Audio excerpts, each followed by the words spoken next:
Olá, 905. Vamos corrigir nossa prova, T4 aí. Antes de mais nada, queria dar parabéns pelas notas, tá? Gostei muito das notas de vocês. Foram umas notas boas. Parabéns a todos aí. Ninguém ficou em PR comigo. Parabéns mais uma vez. Vamos lá. Na número 1, eu falo a respeito das características naturais da Rússia, marca a alternativa incorreta, né? E ali, ou seja, tem 3 corretas e uma incorreta. A incorreta é a alternativa C, que está bem óbvio ali, né? No norte do país as temperaturas são mais amenas, e isso explica a concentração hidrográfica na região. Claro que não, né? A gente sabe que o norte do país lá é bem frio, e com isso a população quase não está nessa região. Então ficou bem claro aí. Na número 2, a Rússia é o maior país do mundo, tem 17 milhões de quilômetros quadrados de área, dividido entre o continente europeu e o asiático. A capital, Moscou, localiza-se na parte europeia. Porém, a maior parte do seu território, cerca de 2/3, está na Ásia, que compõe a chamada parte setentrional, né, onde tem o predomínio de climas. Qual é? O polar e o subpolar. Então a alternativa correta é a C. Número 3. A economia russa é profundamente marcada não tão somente pela herança da União das Repúblicas Socialistas, a União Soviética, né? No qual herdou 62% do potencial produtivo, mas também pelas reformas neoliberais praticadas no país a partir da década de 1990.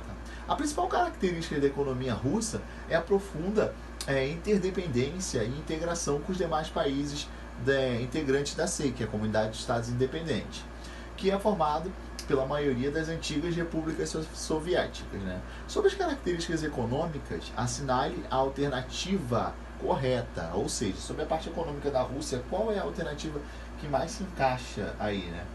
É a B, que a Rússia está concentrada, né, principalmente na porção europeia do seu território. As indústrias estão lá, então é o que ajuda a elevar muito a economia e o seu desenvolvimento. Então a alternativa correta é a B.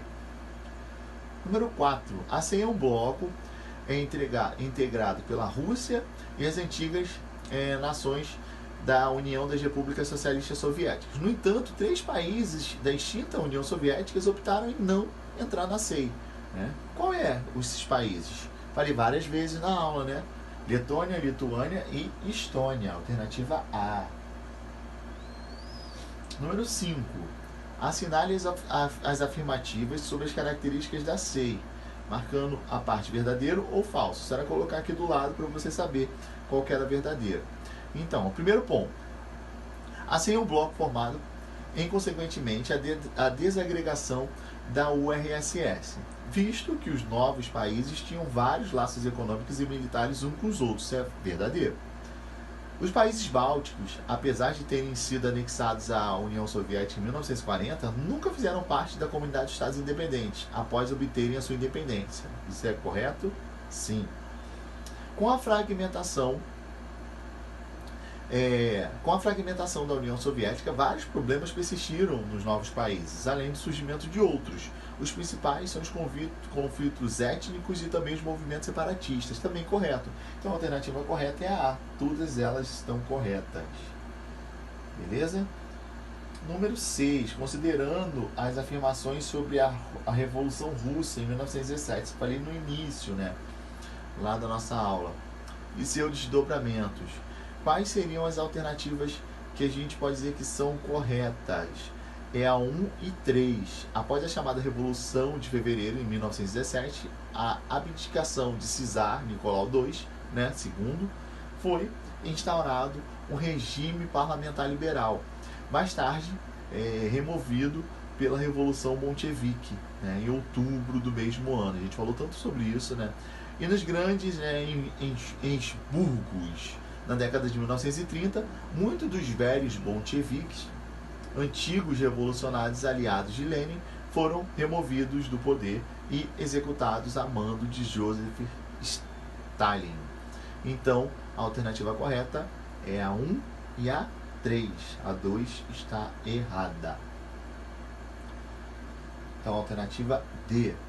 7. Analisando as transformações ocorridas pela ex-União Soviética, podemos considerar que a Federação Russa é o quê? É a B. Tem dificuldade de transferir a tecnologia desenvolvida no setor militar para a produção industrial e o setor civil da economia.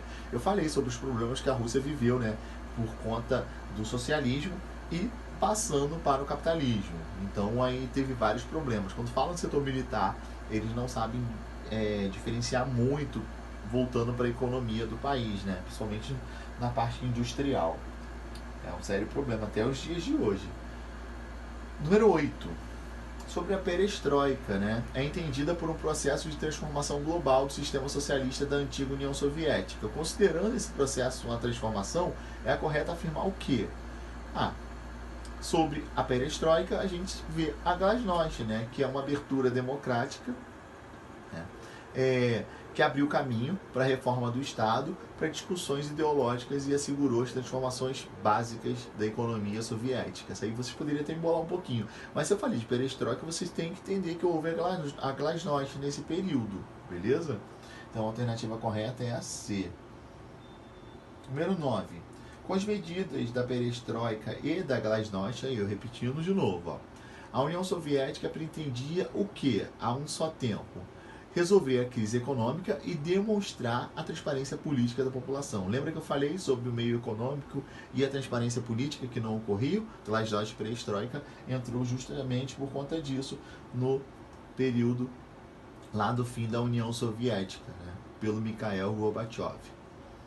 E a última questão, né, a Revolução Russa de outubro de 17 foi liderada por Lenin e os revolucionários, que prometiam os seguintes. O que eles prometiam, né? Eles prometiam a paz, né? Terra, pão e liberdade de trabalho, principalmente da saída da Rússia na Primeira Guerra Mundial.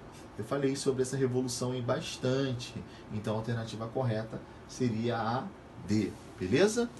Então, bom descanso para vocês, para todos nós, e até agosto. Um abraço.